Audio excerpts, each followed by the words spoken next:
Doctor ഒന്ന് മൂക്കിലൊന്ന് തൊട്ടുപോയാല് പിന്നെ നിർത്താതെയുള്ള തുമ്മല. എന്തൊക്കെ ചെയ്താലും ഇത്തരം പ്രശ്നങ്ങൾ മാറുന്നില്ല എന്നൊക്കെ പറഞ്ഞിട്ട് പല പേഷ്യൻസും വരാറുണ്ട്.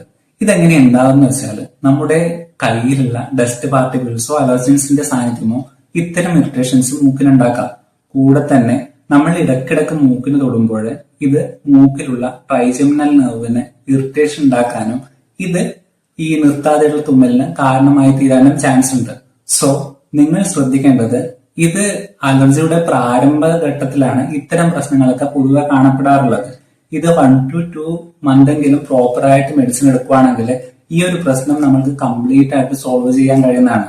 എന്നാൽ ഇത് നമ്മൾ വെച്ചുകൊണ്ടിരിക്കുകയാണെങ്കിൽ ഇത് സിവിയർ ഫോമിലേക്ക് പോകാനും ഈ കണ്ടിന്യൂസ് അലർജി ഉണ്ടാകാനുള്ള ചാൻസും വളരെ കൂടുതലാണ്.